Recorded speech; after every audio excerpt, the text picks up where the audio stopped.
प्यारे विद्यार्थियों, नवंबर माह का आपका मासिक मूल्यांकन जारी कर दिया गया है। हिंदी, इंग्लिश, गणित, विज्ञान, सामाजिक विज्ञान और संस्कृत सभी विषय के सॉल्यूशन इसके अंदर देखेंगे। हम स्टार्ट करते हैं हिंदी से। तो यहाँ पर आपका ये हिंदी का जो है गद्यांश दिया हुआ है, और जो भी स्टूडेंट इसको अंत तक देखेंगे उनके लिए यहाँ पर हमने एक गिफ्ट रखा है। इस गिफ्ट को आप सभी को मिलेगा अगर आप इस वीडियो को अंत तक देखते हैं, तो वो गिफ्ट आपके लिए रहेगा। तो चलिए स्टार्ट करते हैं पहले क्वेश्चन से। पहला क्वेश्चन जो है हिंदी, तो यहाँ पर इसमें आपको एक जो है गद्यांश है, इसको पढ़ना है, इसके बाद में इसके प्रश्नों के उत्तर देने हैं। गद्यांश है, बस को देखा तो श्रद्धा मर पड़ी, खूब वयोवृद्ध थी, यानी कि बहुत पुरानी थी, सदियों के अनुभव के निशान लिए हुए थी, यानी कि उस पर जैसे पुरानी बस आपने देखी होगी उसी के बारे में है ये। लोग इसलिए इससे सफ़र नहीं करना चाहते कि वृद्धावस्था में इससे कष्ट होगा। यह बस पूजा के योग्य थी, उस पर सवार कैसे हुआ जा सकता है, यानी इतनी पुरानी थी कि लोग कहते थे कि इसको पूजा कर लेंगे। बस कंपनी के एक हिस्सेदार भी उसी बस से जा रहे थे। हमने उनसे पूछा, यह बस चलती भी है? तो वह बोले, चलती क्यों नहीं है जी, अभी चलेगी। तो हमने कहा, वह वही तो हम देखना चाहते हैं, अपने आप चलती है ये? तो हाँ जी, और कैसे चलेगी? गजब हो गया, ऐसे बस अपने आप चलती है। हम आगा पीछा करने लगे। डॉक्टर मित्र ने कहा, डरो मत, चलो, बस अनुभवी है, यानी बस बहुत पुरानी है, नई नवेली बसों से ज़्यादा विश्वसनीय है, हमें बेटों की तरह प्यार से गोद में लेकर चलेगी। तो इस तरह से ये आपका पैसेज है, और इस पैसेज के हम आंसर सब देखेंगे। तो यहाँ पर पहला जो क्वेश्चन है इसमें पूछा गया आपसे, चलती क्यों नहीं जी, अभी चलेगी, बस के बारे में यह कथन किसका है? तो ये कथन जो है बस कंपनी के एक हिस्सेदार का है। उसके बाद में 2 नंबर क्वेश्चन है, पूजा करने योग्य वाक्यांश के लिए एक शब्द क्या होगा? तो उसको हम बोलते हैं पूजनीय। उसके बाद में तीसरा क्वेश्चन है, निम्नलिखित शब्दों में इक प्रत्यय लगा करके नए शब्द बनाना है। तो दिन का जो हम इक प्रत्यय लगाएंगे तो दैनिक हो जाएगा, इतिहास में इक प्रत्यय लगाएंगे तो ऐतिहासिक हो जाएगा, और नीति में इक लगाएंगे तो इसको नैतिक लिखा जाएगा।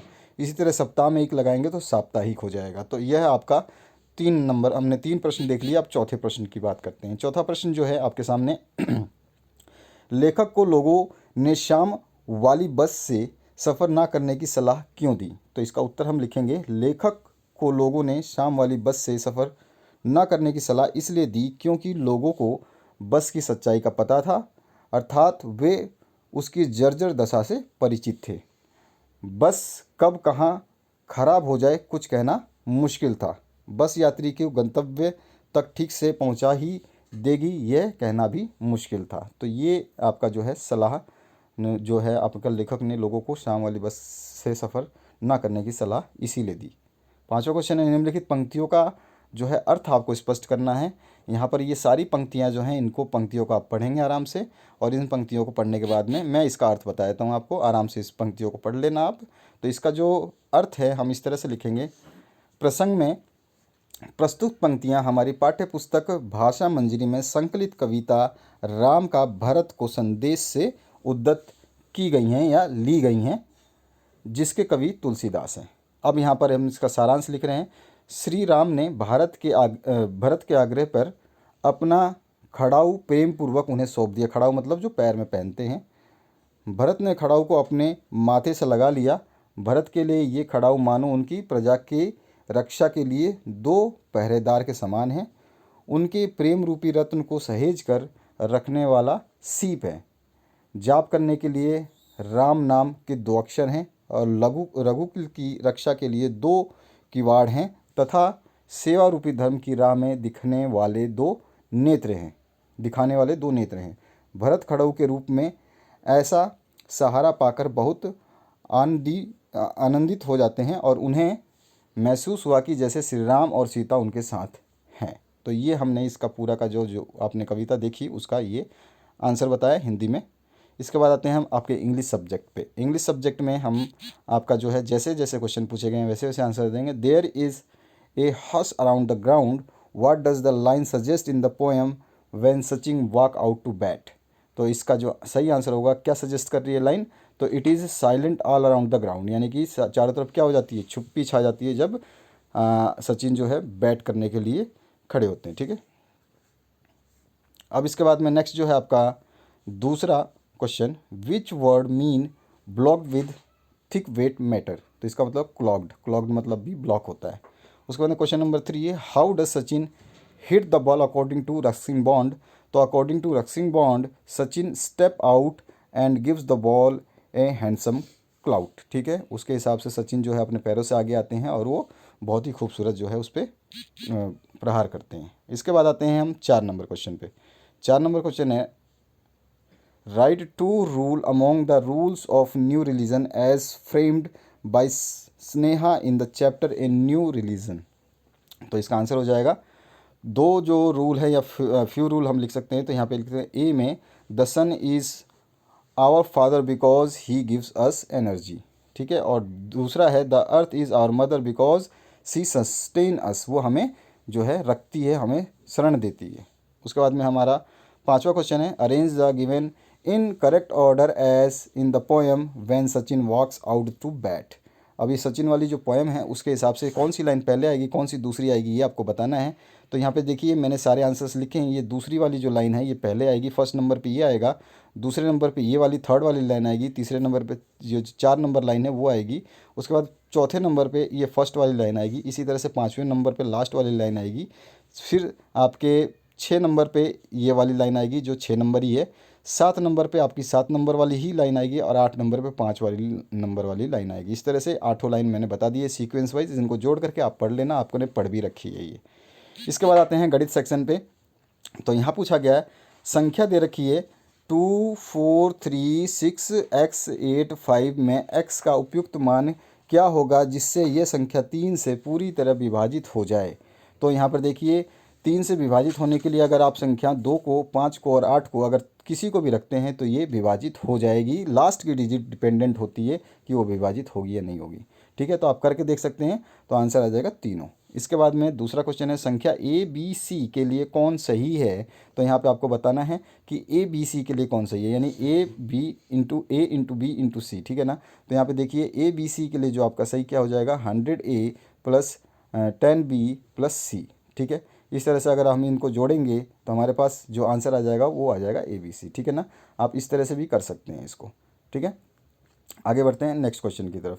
तो यहाँ पर जो नेक्स्ट क्वेश्चन है आपका, इसमें पूछा गया है 3x minus 3xy plus 3 plus 2x और 4 प्लस 4x माइनस 3xy का योग कितना होगा। तो हम दोनों समीकरण को, समीकरण नंबर ये और समीकरण नंबर ये दोनों को यहाँ लिखेंगे। ठीक है, और यहाँ पे आगे पीछे पदों को कर लेंगे क्योंकि पद जो एक्स वाई वाले हैं वो एक तरफ कर देंगे। तो एक्स वाई वाले हमने एक तरफ कर दिया, आप चाहे तो बीच वाले को भी लास्ट में लिख सकते थे, तो आपकी मर्ज़ी है कैसे भी लिखो। तो आप उसको लिखने के बाद में आप उसको जोड़ेंगे तो जुड़ेगा, तो ये ऐसे कट जाएंगे क्योंकि ये दोनों एक जैसे हैं, और दोनों जब संख्याएं एक माइनस की हो और एक प्लस की हो तो दोनों को जोड़ते हैं तो कट जाती हैं। तो यहाँ पर आप दोनों को जोड़ेंगे तो ये आ जाएगा 7 और यहाँ जोड़ोगे तो आप आ जाएगा 6। तो यहाँ पे 6x प्लस 7 जो है इसका आंसर होगा। तो यहाँ पे जोड़ के हमने दिखा रखा, आप इस तरह से इसको जोड़ सकते हैं। उसके बाद में 4 नंबर क्वेश्चन है, 3t माइनस 4 बराबर 11 का हल निकालना है। तो बहुत ईजी है ये भी, केवल हस्ताक्षरण करना है आपको, अलग अलग मतलब इसको दूसरी दिशा में दिखाना है। तो चलिए दूसरी दिशा में दिखाना है, यानी कि दूसरी दिशा में करोगे तो आप इसका आंसर प्राप्त कर लोगे। तो देखिए जैसे ये 3t माइनस 4 बराबर 11 है तो यहाँ पे दिया गया है। अब हम क्या करेंगे, यहाँ से 4 को इधर ले जाएंगे क्योंकि इधर 11 है आपका और इधर 4 है, तो एक साइड में बिना टी वाले को और एक साइड में टी वाले को करेंगे। तो टी वाला इधर छोड़ दिया और उधर -4 को ले गए, -4 उधर जाएगा तो प्लस का 4 हो जाएगा। हमेशा जब संख्या अपनी दिशा चेंज करती है तो क्या होता है, उसकी साइन भी चेंज हो जाती है। तो ये माइनस का 4 है तो इधर आके प्लस का 4 हो जाएगा और टोटल हो जाएगा 11 प्लस 4 15 और 3t के बराबर है। और t बराबर क्या हो जाएगा, तो t से ये 3 इंटू है तो ये आके इधर डिवाइड हो जाएगा, 15/3 हो जाएगा और फिर आपका t बराबर 3 का आप टेबल करके इसको काट सकते हैं, 5 आ जाएगा। तो ये आंसर हो गया आपका इस क्वेश्चन का। इसके बाद आपका 5वां जो क्वेश्चन है, इसमें बोला है कि यहाँ पर इस संख्या में इस संख्या से भाग देना है। ठीक है, तो यहाँ पे देखिए ये संख्या लिखी है 3xy से इसको भाग देना है, 3x³ y 2x² y plus 15xy, इनको देना है भाग। तो हम सबसे पहले x² से इसको मल्टीप्लाई करते हैं। तो इसको हम अगर x² से मल्टीप्लाई करेंगे तो 3 और x से x² मल्टी होगा तो x³ हो जाएगा और ये y का y ऐसे रह जाएगा, तो ये हमारे पास ये आएगा। तो हम इसको रखेंगे, हमको पहली संख्या काटनी होती है बड़ी पावर वाली, इसको काट देंगे, आपको स्कूल में सिखाया होगा। तो दोनों संख्याएं बराबर हो गई, दोनों घटाएंगे तो माइनस वाला चिन्ह लग जाएगा और माइनस का चिन्ह लगेगा, तो एक प्लस की है एक माइनस की है, कट जाएगा। फिर दूसरी संख्या जो बचेगी उसको उतारेंगे, उतारने के बाद देखेंगे कि यार इस संख्या से ये संख्या काट सकते हैं, तो यस बिल्कुल काट सकते हैं। इसको अगर हम 2/3 से गुणा करें इस संख्या को, तो हम करते हैं 2/3 x से गुणा इसको, और इसको करते हैं हम 3 × 3xy लिखा हुआ है। तो आप देखो 3 से 3 कट गया, तो आपके पास बचा क्या, 2 गुणा xy और गुणा x, तो आपके पास क्या आ जाएगा 2 गुणा x²y। ठीक है, और यही चीज़ हमें चाहिए थी, तो हम क्या क्या संख्या लेंगे, ये लेंगे 2/3x। ठीक है, ये लेंगे, मैंने रफ वर्क कर रखा है नीचे, आपको पता चल जाएगा, मैंने अभी आपको समझा दिया। तो ये भी दोनों संख्याएं बराबर हो गई, माइनस करेंगे तो दोनों कट जाएंगी। अब बचा 15xy, तो 15xy को उतारा और इसको 3 बार गुणा करेंगे तो 15xy ही आएगा, तो इसको भी माइनस करेंगे तो ये भी कट जाएगी। तो हमारे पास जो आंसर आएगा वो आ जाएगा x² + 2/3x + 3। ठीक है, ये आंसर आएगा। और यहाँ पर जो है रफ वर्क है, जो मैंने बताया था कि 3/x से 2/3x से क्यों गुणा करेंगे, तो हमारे पास ये आना के लिए। ठीक है, तो इसको हम जैसे भी लाएं ये ला सकते हैं। ये रूल होता है कि आप कैसे भी काट दो, अगर कट जाता है तो, नहीं काट सकते तो नहीं कटेगा तो कोई बात नहीं। अगले सेक्शन जो है आपका विज्ञान सेक्शन है। यहाँ पर पूछा गया प्रश्न नंबर 1, वायु एवं जल कई कारणों से प्रदूषित हो रही हैं और प्राकृतिक वातावरण में होने वाले ऐसे अवांछित और हानिकारक परिवर्तन को प्रदूषण कहते हैं। इसी प्रकार से हमारे परिवेश में अत्यधिक शोर किस प्रकार से के समस्याओं का कारण बनता जा रहा है। तो यहाँ पर प्रदूषण जो है, ये हमारा शोर से हमारा प्रदूषण फैल रहा है, ध्वनि प्रदूषण बोलते हैं। स्वास्थ्य संबंधी समस्याएं बिल्कुल उत्पन्न हो रही हैं और बहरेपन की बीमारी भी। तो यहाँ पे सारे विकल्प सही हैं, डी ऑप्शन करेक्ट हो जाएगा। दूसरा क्वेश्चन है, धुएं में ठोस और तरल दोनों प्रकार के कण पाए जाते हैं। औद्योगिक क्षेत्रों में विशेष जाड़े के दिनों में धूम कोहरा का निर्माण होता है, क्योंकि औद्योगिक क्षेत्रों में धुआं निकलता रहता है उसकी वजह से, और इसमें दमा, खांसी, गले में घबराहट महसूस होता है। और धूम कोहरा का निर्माण किन किन मिश्रणों से होता है, तो धुआं और कोहरा के मिश्रण से होता है। ठीक है, तो आपका ए ऑप्शन करेक्ट हो जाएगा। और जो कि आप जिसके पास घर के आसपास में इंडस्ट्रीज़ है उनको पता होगा, जो इंडस्ट्रियल एरिया में रहते हैं उनको सभी को पता होगा, शाम के टाइम सर्दियों में ऐसा वातावरण हो जाता है। तीसरा क्वेश्चन है, ओजोन परत में लगातार होने वाले क्षय के कारण मनुष्य एवं वायुमंडल में किस प्रकार का प्रभाव पड़ता है। तो ओजोन परत के क्षरण की वजह से सूर्य से आने वाली हानिकारक पराबैंगनी किरणें पृथ्वी के वायुमंडल में प्रवेश करती हैं और पेड़ पौधों तथा जीव जंतुओं के लिए हानिकारक भी होती हैं। मानव शरीर में इन किरणों की वजह से त्वचा कैंसर, श्वास रोग, अल्सर, मोतियाबिंद जैसी बीमारियां हो सकती हैं। तो इस तरह से हम प्रभाव को बता देंगे। ठीक है, इसके बाद आते हैं हम 4 नंबर क्वेश्चन पे। 4 नंबर क्वेश्चन पूछा गया, संगमरमर का कैंसर किसे और क्यों कहते हैं, वर्णन करना है। तो संगमरमर का कैंसर नाइट्रिक अम्ल या सल्फ्यूरिक अम्ल की प्रक्रिया द्वारा मूर्तियों और इमारतों का क्षय होता है। यानी कि आप देखोगे जो पुरानी मूर्तियाँ होती हैं ना, वो गलने लगती हैं संगमरमर की, अगर आपने पुरानी मूर्तियाँ देखी हैं।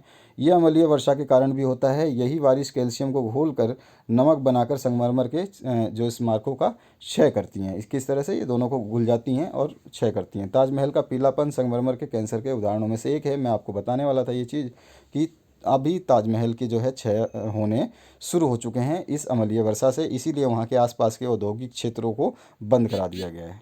उसके बाद में 5वां जो क्वेश्चन है पूछा गया, वर्ष 2000 में झारखंड के निर्माण के बाद से विभिन्न जिलों में वायु प्रदूषण का स्तर 10 गुना बढ़ गया, क्यों।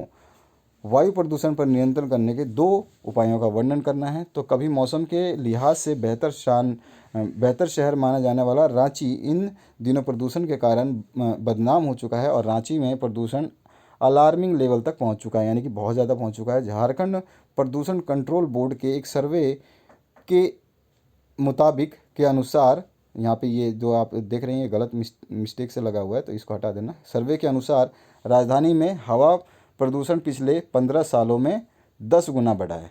देखो 15 साल में, यानी कि हर गुना लगभग बढ़ता ही जा रहा है। और सिटी के आसपास के इलाकों से जंगल लगातार कम होते जा रहे हैं, क्योंकि लकड़ियों की कटाई हो रही है। और हर साल करीब 1 लाख नए लोगों के रहने के लिए मकानों का निर्माण भी हो रहा है, इसीलिए हरियाली भी घट रही है, क्योंकि ज़मीन चाहिए। और सिटी के पर्यावरण पर नज़र रखने वाले पुराने लोग बताते हैं कि 80 के दशक में मौसम इतना अच्छा हुआ करता था कि मेसरा जैसे इलाकों में ठंड के मौसम में छतों पर रखा पानी बर्फ़ में बदल जाता था। आज चारों ओर कंक्रीट के जंगल नज़र आते हैं और हर दिन हो रहे निर्माण के कारण प्रदूषण का लेवल बढ़ता जा रहा है। ठीक है, तो इस तरह से हम इसका आंसर लिखेंगे पाँचवें का। और इसके और भी हम जो बताएंगे कि यहाँ पे क्यों, ये तो ये बताया कि क्यों। ठीक है, और प्रदूषण के नियंत्रण के 2 उपायों का वर्णन हम कर सकते हैं, तो कुछ भी हम बता सकते हैं यहाँ पर प्रदूषण नियंत्रण के लिए।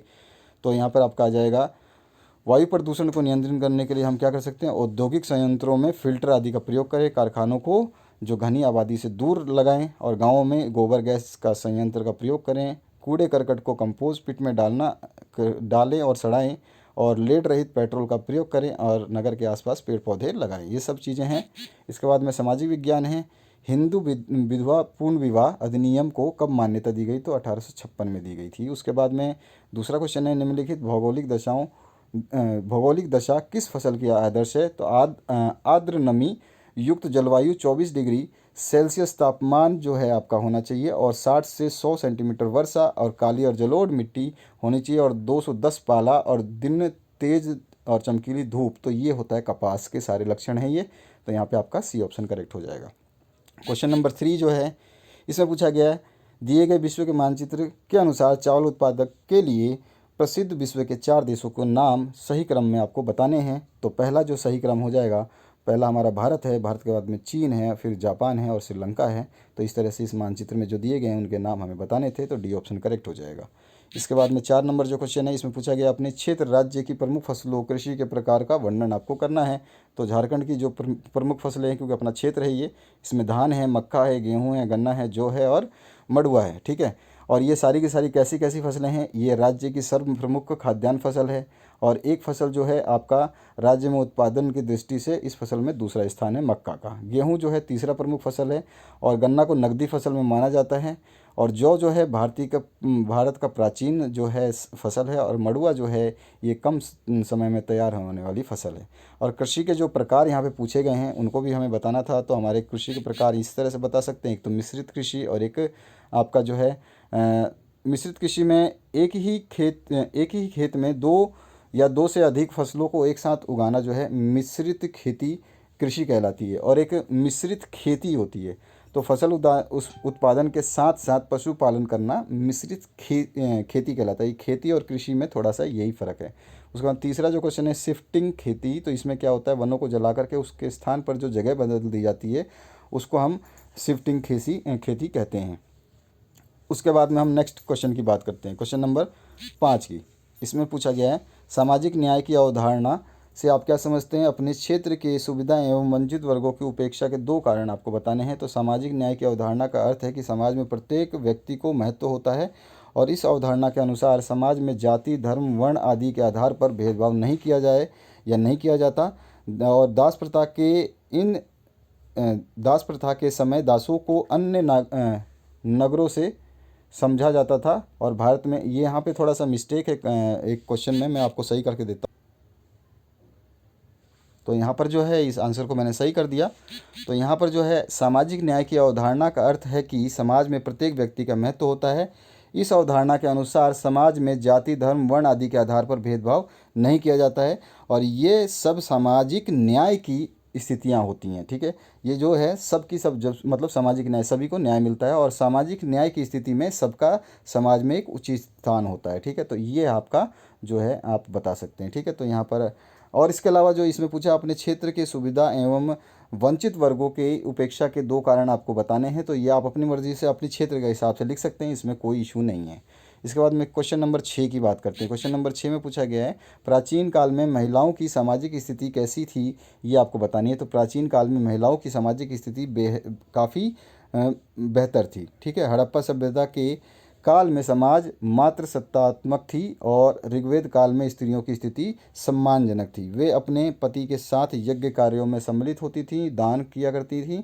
पर्दा प्रथा का चलन नहीं था, स्त्रियां भी शिक्षण ग्रहण करती थीं। और ऋग्वेद काल में लोपामुद्रा, घोषा, सिक्ता और अपला जैसी विदुषी स्त्रियों का जिक्र मिलता है। और विवाह न करने की स्थिति में यदि पुत्री पिता के घर में ही रहती है तो वह पिता की संपत्ति में हिस्सेदार होती थी। सामान्यतः समाज में एक पत्नी प्रथा का ही प्रचलन था, लेकिन उत्तर वैदिक काल आते आते अंतर्वर्णीय विवाह, बहुविभाजन, दहेज प्रथा आदि का प्रचलन हो गया। स्त्रियों की दशा ऋग्वेद काल की तुलना में अच्छी नहीं रह गई थी। तो इस तरह से हम इसका आंसर लिख देंगे। अब आते हैं हम संस्कृत जो लास्ट आपका है पार्ट, इसमें आ जाते हैं। तो यहाँ पर आपको जो है एक गद्यांश लिखा हुआ है जिसको हमें पढ़ना है और पढ़ने के बाद में इसके प्रश्नों के उत्तर देने हैं। तो प्रश्नों के उत्तर कुछ इस प्रकार से हैं।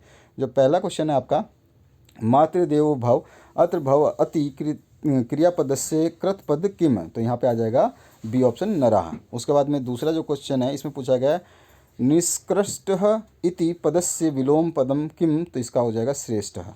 उसके बाद में आपका जो है पूर्ण वाक्येन उत्तर लिखना है। तो तीसरा जो क्वेश्चन इसमें पूछा गया है उपनिषदः किम उपदिशन्ति, तो यहाँ पे आ जाएगा उपनिषदः मातृदेवो भव पितृदेवो भव इति उपदिशन्ति। उसके बाद में चौथा क्वेश्चन जो है अंतिम क्वेश्चन यहाँ पर है भारतीय संस्कृत्याम कयोः स्थानां श्रेष्ठतमम् अस्ति, तो मातरं पृथिव्याः अपि श्रेष्ठा पितरं च आकाशात् अपि श्रेष्ठम। तो ये पूर्ण रूप से आपके आंसर हो गए। और इस पीडीएफ की लिंक आपको मैंने गिफ्ट के बताया था, तो ये गिफ्ट है आपका कि ये पीडीएफ आप बिल्कुल आंसर के साथ में मिलेगा आपको। तो इस आंसर के साथ में पूरे पीडीएफ को लेने के लिए आपको पीडीएफ का पासवर्ड है 8469 ये डालना होगा। और वीडियो को लाइक और शेयर ज़रूर करें। यहाँ पर आपको ये सारे सॉल्यूशंस मिलते रहेंगे समय समय पर। आपके जितने भी मॉडल पेपर जारी होंगे उनको भी सॉल्व कराऊंगा। ये पासवर्ड डाल देना, आपके सामने ये पूरी की पूरी पीडीएफ फाइल आप चाहे तो इसको प्रिंट करके भी आप रख सकते हैं। तो ये हुआ आपका सॉल्यूशन और यही था आपका गिफ्ट जो मैंने बताया था। जो विद्यार्थी संयम से और पूरे वीडियो को देखेंगे उनको ये पासवर्ड मिलेगा और इस पासवर्ड से आपको पीडीएफ डाउनलोड करना है। तो जैसे ही आप डाउनलोड पे क्लिक करेंगे तो आपका जो पीडीएफ है जब भी पासवर्ड मांगेगा आपको बस ये पासवर्ड डाल देना है। ये पासवर्ड केवल है ना 8469, तो इसको लिख लेना, नोट कर लेना। जब भी पीडीएफ खोलोगे तो यही पासवर्ड आपको डालना होगा।